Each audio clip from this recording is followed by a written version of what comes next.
processing unit. It's kind of like it's a processing unit that has an outcome, and the outcome is only desired. Um, it's the outcome is desired, which is the child. But the thing is, from what I understand with my awareness of the child is almost it's almost like the child is valued, but it's not. It is all the child is all encompassing, but it seems to not be so uh, innately like understood. This To is- get around this, is I, it? I think I just had an idea. Like maybe it's not that the parent is valuing the child. Maybe it's the child that's valuing the parent as a conduit of its internal sense of independent value, and so it's like the parent is valued by the child as a functionary of itself, and when it fails to be useful, then then the wait then how would that work in reverse? Then the parent would potentially become the child, and offer value to no and find the other one pleasing. No, Mm, I think you're onto something there. From what I'm noticing, in this dynamic of like a ladder, which I'm sure you can follow, it seems as though all of our experience that we gain in regards to um, being one with the world, it seems as though all of our firm understanding is kept within the child.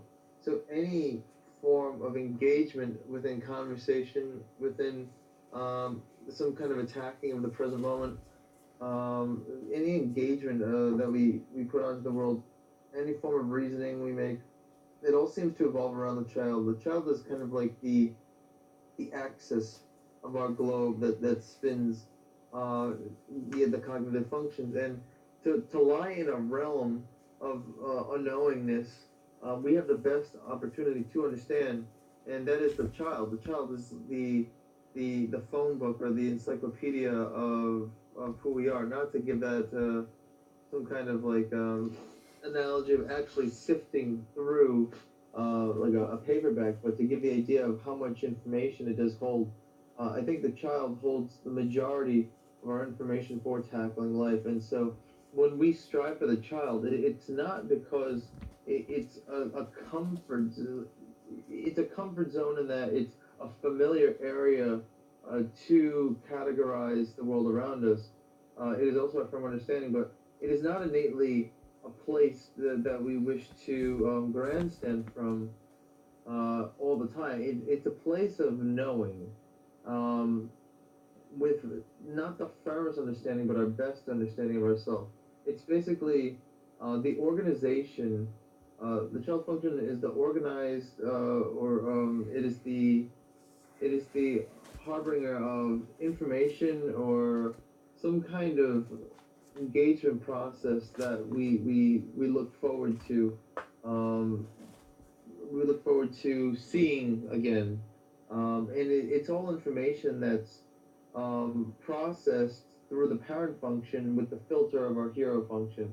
And so the hero is always a filter that's taking in information, and the parent is dissecting the information that is filtered in by the hero's understanding of the unconscious's message. Um, and with that, we have information stored in our child. So, in our awareness of our ego, it's almost as if we want to bring anything that is not so known to our conscious awareness to the place of the child, because the child's kind of like the um, the child's kind of like the uh, person who's there to make a judgment. It's kind of like a giant relief when we bring the information that is anew to us, to this child function, and we kind of push the information to the child function, and we're just like, here you go, here's more information. And the child function just kind of splits and severs and categorizes everything for us, almost like uh, some kind of sifting, organizing type mechanism. It's just kind of like, here's more of a sacrifice of information to each child function, and the child function just says, okay, you to the left, you to the right,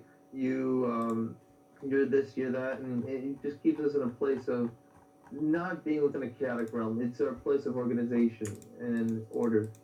Um, and it's primarily all of our subjective order that does go through that filter of the hero function and the processing filter of the parent function.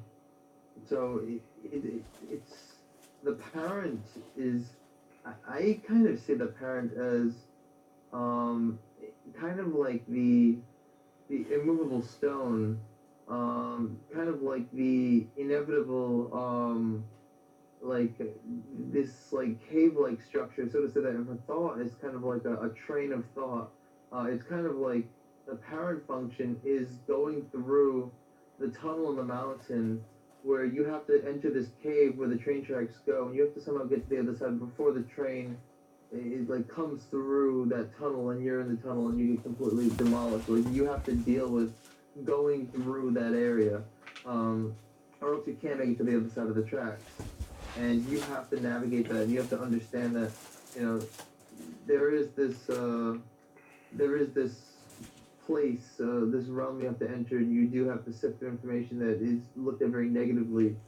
Um, Not very like not overly pessimistic, but there's an understanding that this is it will be a bit turbulent. This will be a feat to take advantage of and get over, and in order to get to the other side of where I want to achieve my information, achieve the end result, the goal, which is the child.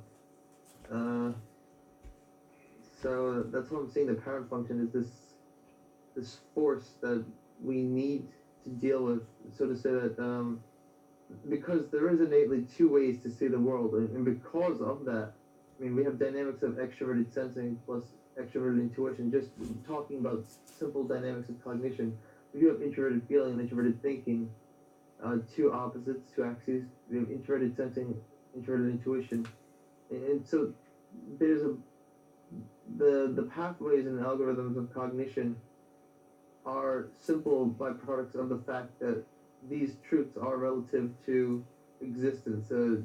Existence is to exist, and because of this, and because of the ways we can see things, we can see things through ethics or rationale. It's two opposite sides of the coin. So to say that we do choose these cognitive functions in our ego that we value, we must devalue for, and there must be an algorithm to understanding two sides of the coin, and that parent is innately the result. It is our consequence for choosing specific functions to value. Because we choose to value our hero function and our child function for what they are, the parent is this, our conscious of, it is our conscious force that will not move, that we must deal with the inferior being almost like the punishment in some way.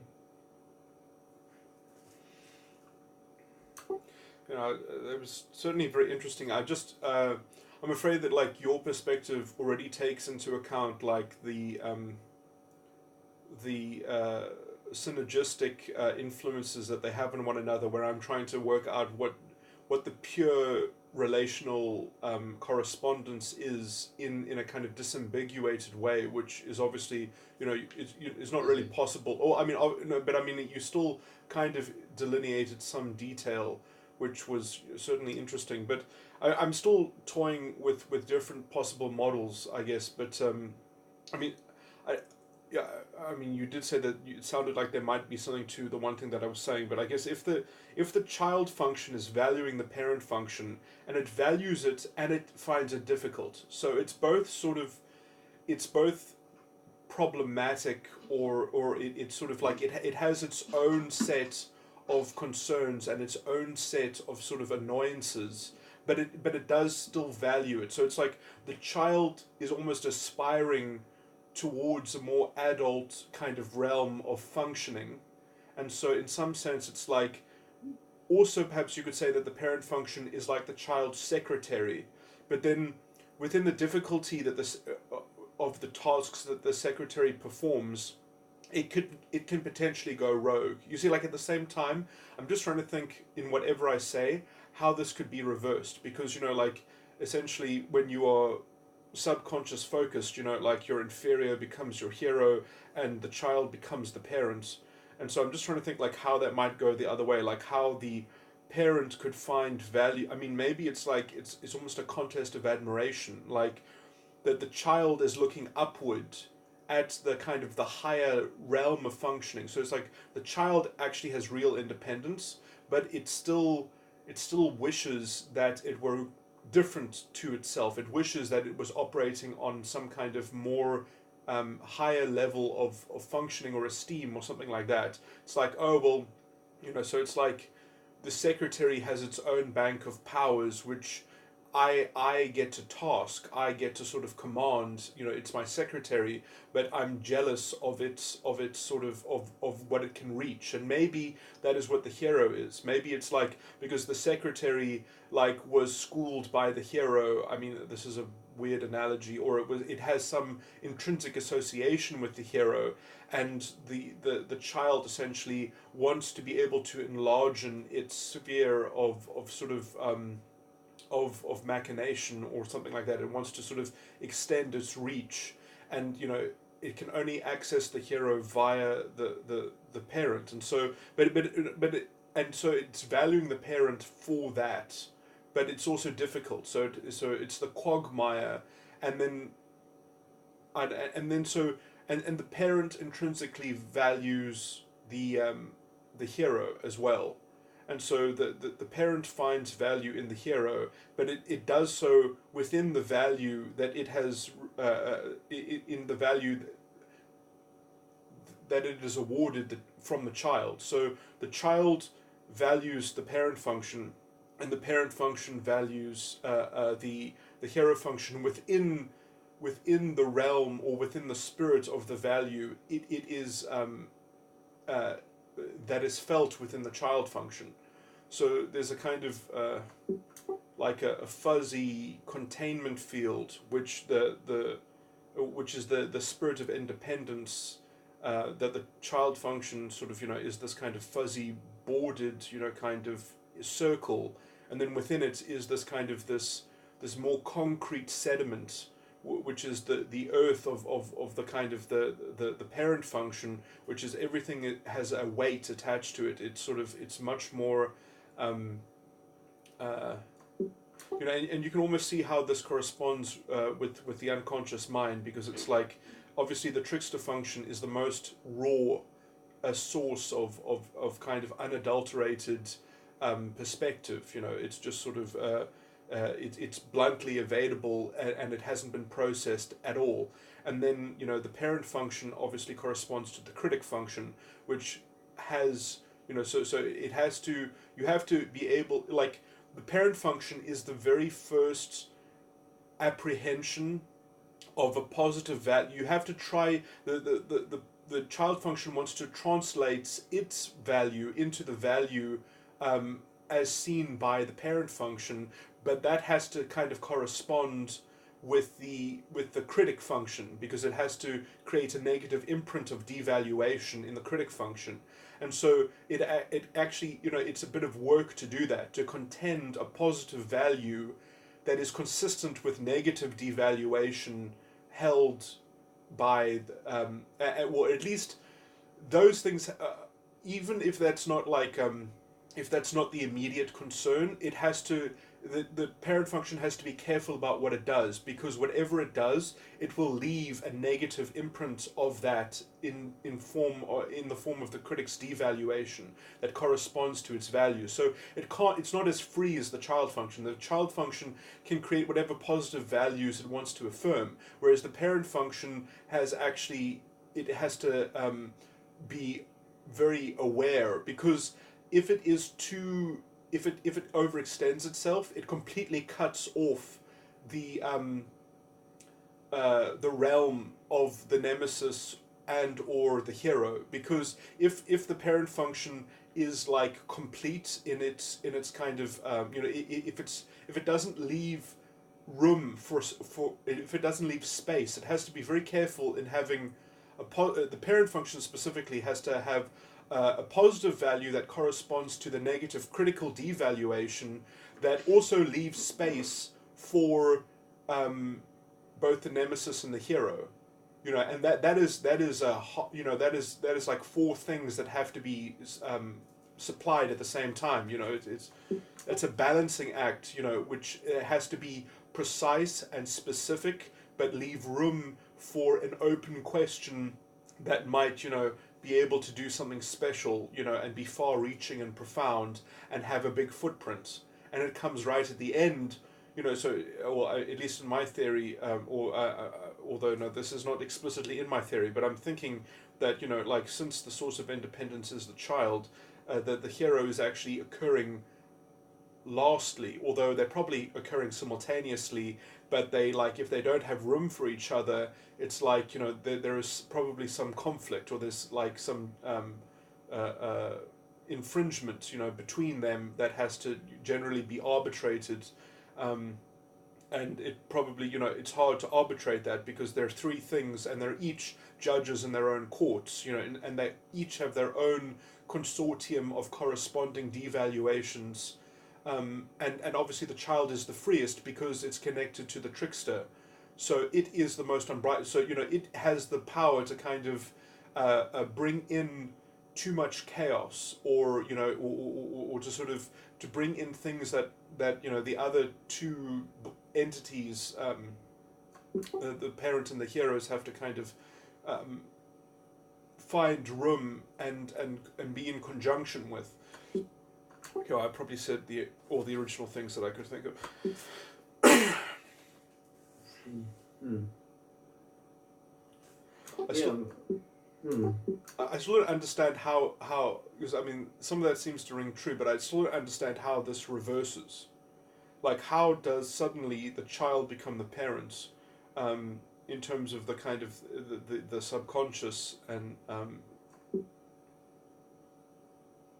it's weird how the thing might reverse itself, because if that is true, then it's like, well, it seems that maybe you're so demoralized in some sense, or your functions themselves are so exhausted and demoralized, or sort of they feel like they're stuck in a rut, and they actually just want to create enough new ground.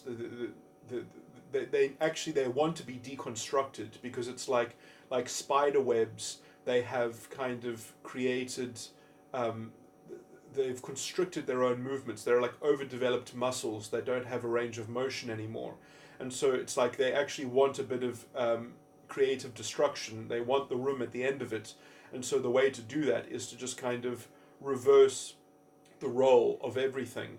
And so instead, the parent starts valuing the child function, and that almost threatens the independence of the child function, because the child was the source of this sort of pure thing, and now you want to have it play the reverse role, or the inverted role, in which essentially the parent function feels like it's been abused as this functionary, as the secretary for so long.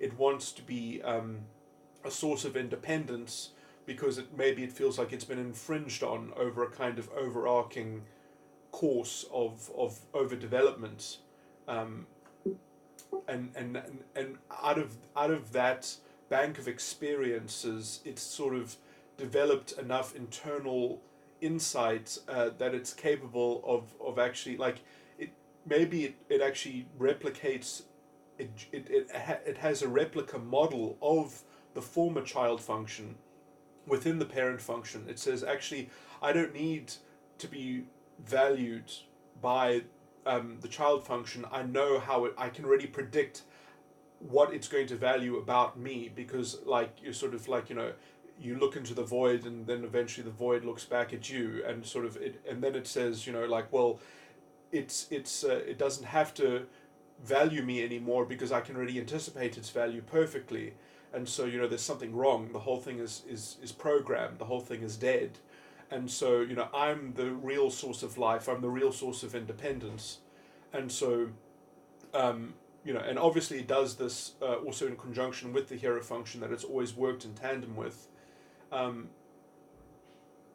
I still wonder then, because I mean, if this whole model then also replaces the initial thing about how maybe the inferior functions function also by valuing the child, and but because it's the first link in the chain, essentially the first thing is always inert. It's always just a kind of passive thing, whereas the second thing is always a response to the first thing, and so it's only the second link in the chain, which is always the child function after the inferior, that essentially it has an unfair advantage because being second, it gets to follow on from something else, so it has double the weight of everything else, and so it kind of gets to just from it, its privileged position essentially.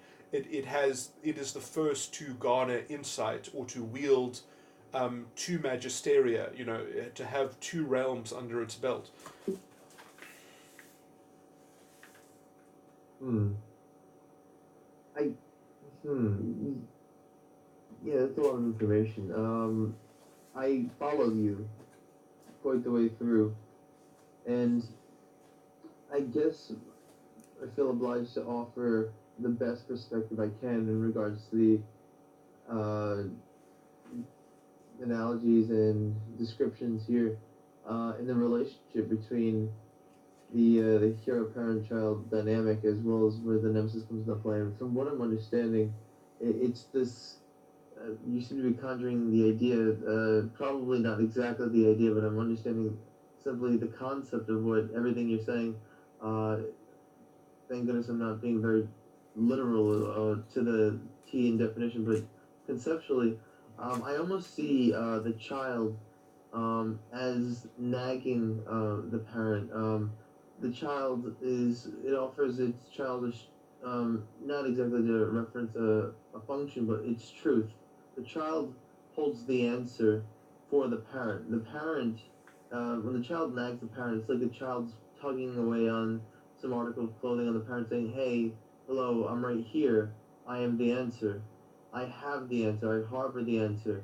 And the parent knows initially that the child holds some sort of answer, and the child is going to set the parent free, and then the child is going to take over in some regard when it comes to the subconscious. But to not skip too far ahead and to balance things out, when the child is trying to get the attention of the parent, but the parent is initially focused on the awe and the stimulus that is presented by the hero and the nemesis, because one is an introverted variant, one is an extroverted variant, depending on if somebody's uses extroversion or introversion, and dependent on which role the is the you know the hero and the nemesis, they there's an inward and outward awareness that is simultaneous and congruent with the awareness of the child function. The awareness of the child is the tugging at the parent, but the parent is also aware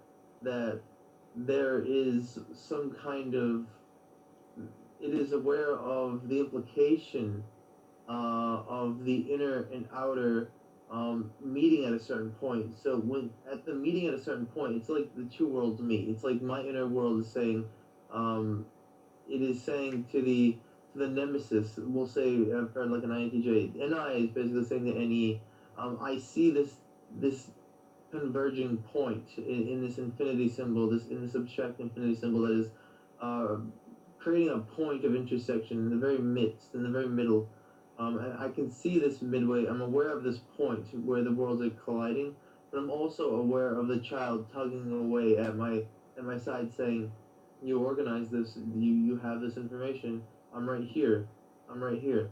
And but then it's the equivalent of being starstruck and awe like a deer in headlights, in the idea that you are, as you said, entering the abyss, and the abyss is looking back at you. It's the idea of the infinity symbol meeting somewhere in the middle with the awareness from the parent. The parent is looking in. Initially, it's two directions. It's looking inward and outward.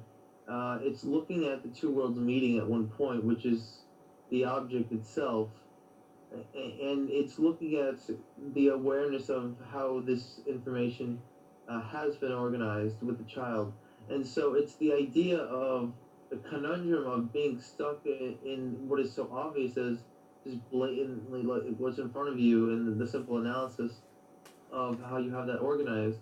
And it's the call for action. I think the parent, when it's focusing primarily on the idea that the child is, when the child is speaking to the parent, trying to get the parent's attention, the child is basically saying, you, this is the call for action. Like, the reason the child is tugging at the parent is because the parent is taking too long. The parent is just standing there, and the child's trying to regain the parent's attention and say, hey, stop staring at the nemesis and the hero right now, because they gave you me. I am the result of your awareness of what that is. I'm here. It is time that you focus on me, so that I can inform you of what I know. And when the child is informative in this regard, the child takes over with its responsibility to guide this parent. It's as if the it's as if the child is like waking the parent up, and the parent needs to take the child to school, but then the child is being like chauffeured, and the child is really like, the parent turns into the driver or the lackey, and the child is taking the reins in regards to some kind of traveling, or some kind of exploration. So, I'm sorry that this wasn't more obvious to me, but are you describing the reversal, or are you just describing the? Are you specifically were illustrating how, how the child becomes the parent, or were you just describing the ordinary functioning? I was trying to describe initially, um, from the ego standpoint, the parent's awareness of the hero, the nemesis, and the child, and then telling a story of through an analogy of how the parent is acting towards the child. So it's as if the parent is it's as if the parent is in a paradox and looking north and south at the same time. It's looking inward and outward at the same time. It's seeing two things collide, and almost like some kind of paradox, as if to see behind you and in front of you at the same time. But then there's the child, and the awareness of the child is, you're not really seeing the child. The child is tugging at your side, and you know the child's there. There's something that is speaking for the child that is there. And to ignore the paradox of you seeing in front of you and behind you at the same time, you can adhere to the pressures of the child that is pulling at your side, that you're not focusing your awareness on, but you can feel, or you can initially understand that the child is there somehow. It's like some kind of yearning that the child is trying to engage your awareness with. It's trying to say, like, this is organized in some regard, and you need to spring into action. And the child is trying to gain the full awareness of the parent, because when the child has control, that's when the child can take the reins in some way and bridge the inferior and cross that bridge and become uh, some kind of leader in an onslaught of moving forward. But it's kind of like, I'm talking about the idea of the parent just looking in two directions somehow of awareness at the same time, like looking up and down at the same exact time, with an awareness, but not a visual awareness of the child function, but an innate awareness of the the implication of the child calling and beckoning. Yeah, I was focusing on two other issues as you were talking, but and drawing me into dealing with the parents, which is not necessarily problematic. But I do think that, okay. So I mean, let me see if I can try to extend some of my description then of the parents. Like, I I when you are saying that, that the child is tugging at the parent, and stuff like that. I mean, like, I still don't know what the core character of the parent is. I almost want to say that maybe the parent relative to itself is just merely a secretary. Like, it just sees itself as a secretary. It's only the child that is valuing it as a parent and is kind of giving it that identity relative to itself. And so, like, and I don't exactly know, like, well, the secretary, like, is weird because it's sort of, well, yeah, I mean, I don't really know, like, why it's, yeah, I can't sort of analogize its particular emotional sort of thing. I mean, I don't know if it's. I still think that like that it is just a passive facility. It's a passive ground which the child wants to conquer, to move through, and to just sort of extend its grasp and extend its reach. And so, in some sense, it the parent itself just wants to be a good secretary, but like the spirit of the child is trying to kind of like puppeteer that role, or that potential, so it's like you've got a puppet that says secretary, emblazoned on its forehead, and that's what it is, that's its identity. And the child wants to learn how to play that puppet, how to extend its will through the potential facility of that puppet. And so when it's actually, so when it plays with that puppet, it doesn't, although it is a secretary by its inclination, because it's sort of fundamentally tethered to the critic. And so it's harder. You can't just imagine it doing things. You actually have to work out the strings. So the child actually has to work out how these strings correlate to the motion in the puppet. And so and the puppet essentially a further has a further thing. I don't know how to describe it in the analogy, either within itself or sort of associated with it, a secondary game that can be played, in that the puppet is somehow associated with the hero function. So it's like, which is maybe like an MMO. So it's like the puppet is actually like an avatar within a separate realm, or within a separate scope. But the puppet essentially is like playing. You can play The Sims through the puppet, and so like. So it's not as if like the puppet is it's not an avatar within the game. It's an avatar that plays another game. Oh fuck, a stupid analogy, but that it is like a controller that is able to kind of, it's more like a Sims game. It's less like an MMO, in that like you are creating environmental conditions in which like the sim is like a completely independent actor, and you can sort of you can control the walls, you can control the environment, you can make certain decisions, and you can pull certain levers. But like the actual and you can give the hero space to roam, and but you don't really know what it's going to do, but you hope that it's going to confirm and conform with the positive value. So you want to see it enact the core yearning in the child. So you want to see that initial sense of and so obviously when things don't go according to the child's desire and value, it's essentially like it's weird, because it can only blame itself in that it's not been able to articulate these tools, these objects. And obviously it's very difficult, because it's a puppet playing a video game at a computer. So it's like the only way to play The Sims is by clicking on the mouse and clicking on the keyboard, and you have to do so via the puppet.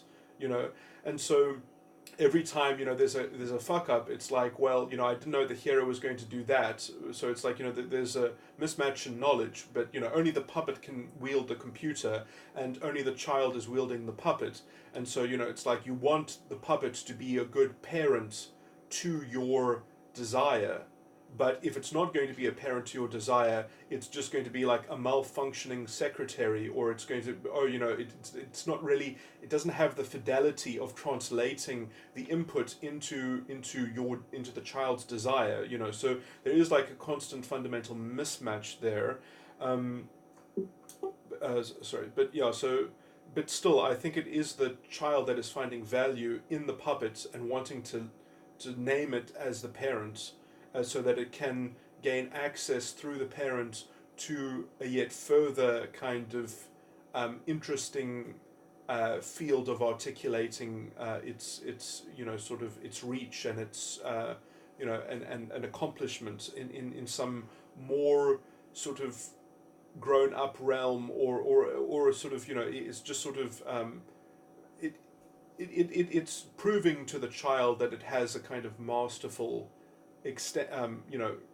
reach and extension of its desire. But I just want to revise. Maybe I was thinking about the inferior, and I think actually what's happening between the inferior is in full devotion, in so because the inferior is the very first thing, um, it only has value for what is above it, which is the child function, and because the child function has an unadulterated source of devotion from the inferior, it can do no wrong, and because it's essentially the child could de could in a functional sense devalue the inferior. It could discard elements of it. It could like disrespect the inferior, but the inferior has no alternative recourse in some sense. And so like whatever the child does, the inferior has no, it has no port of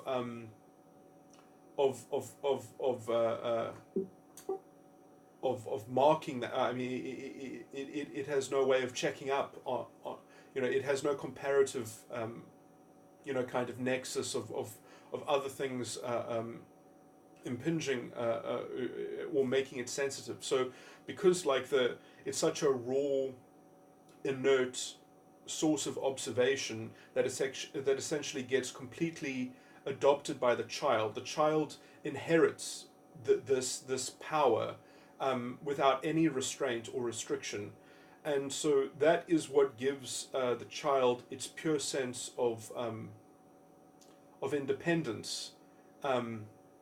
And potential majesty is essentially the devotion to the child of the inferior.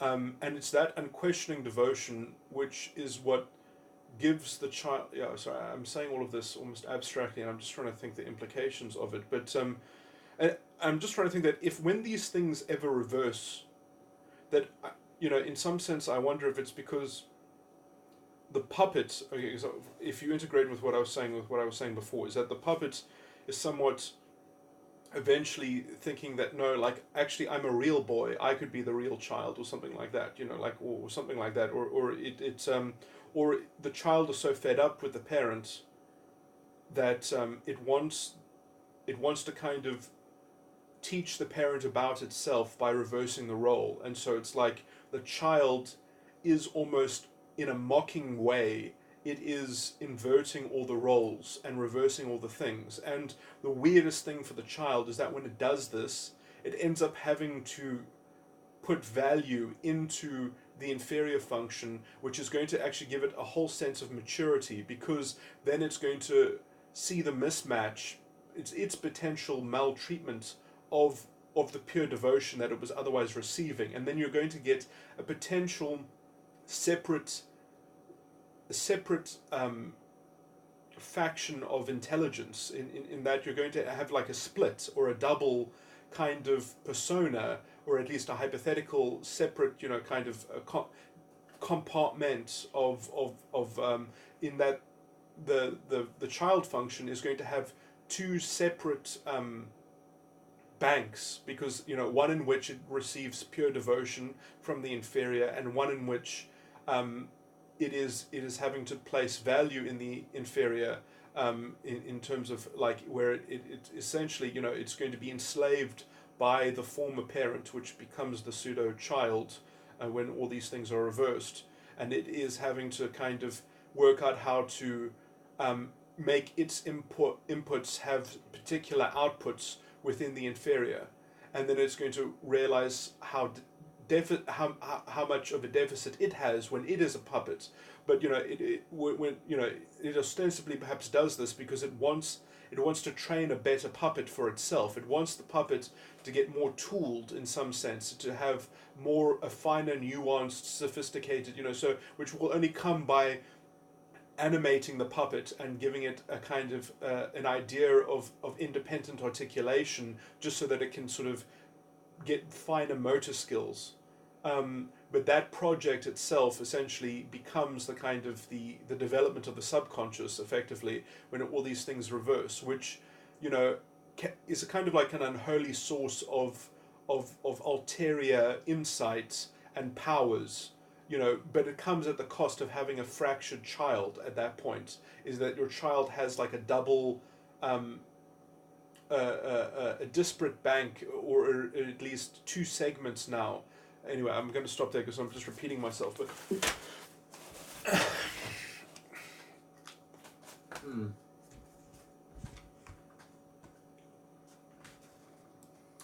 It's interesting. Hmm. but I'm trying to draw the abstractions together, I, I, and I, I, I do think the one sense is still regarded as hypothetical. Like the one sense in which all the roles are reversed, like that is meant to be like an exercise that is like not the truth. It's just like it is an imagined hypothetical. It's like it is a quaint delusion, or it's a quaint fantasy in some sense, and it's meant just a kind of, I don't know, as a kind of internal satiation of some kind of it can be used to escape tension. It can be used, and if it's used to escape the wrong kind of tension, that can lead to a kind of fatal, well, not fatal, but a kind of catastrophic, misstep. Like because it's meant to be your safe place, and then when you use your safe place to try to feel safe, when it doesn't accomplish that, then you've kind of like desecrated your safe space, in that way. It was meant to be a comfortable fantasy, and now it's kind of like, it's now also potentially a prison that can exacerbate problems as well. And so it becomes a competing ulterior, sort of narrative, and it has its own record of the use of your child function in that ulterior, mode, and so then you've got this kind of the somewhat delusional, source of delusion, which, depending on how fragile your let's say your basic pattern and architecture is in terms of your ego, and which obviously does involve like how well the parent function generally corresponds to the critic function, and is capable of lifting all of that weight. I mean, I would say that that is one of the stress points in the whole structure. But again, now I'm getting into tangents and such. But by the way, I was recording all of this, so we'll be able to review it if you're interested. that would be very interesting. Because I did get lost in a bit of the nuances. I'm trying to explore the concepts that I do have, but it was enjoyable to kind of like hear it flow. Um, and I actually want to go over it in one moment. If you'd allow me a minute, I'm about to go ahead and put some clothes in the wash, and I also want to talk to somebody who's in a very bad mood. They sent me a message halfway through the your explanation, and I kind of lost track somewhere along the middle. But it was around where you said the child has like two banks, and at that point, I kind of got derailed in regards to the context of a message. So I just want to give somebody a quick call, and then I'm going to come Cool. back in here and I want to talk to you about the aspect of the subconscious and the child with the inferior, because I know we started talking about the inferior, and I want to give more input because I feel like it helps a bit. Oh, cool. And well, just a short answer. The bank was that like the bank of it as a child and the bank of it as fulfilling the role of parent. In I see. yeah, yeah, in terms of basically when the subconscious is active or whatever. But anyway, cool. Okay, I'll talk to you in a bit. Yeah, I'll be back in like 15.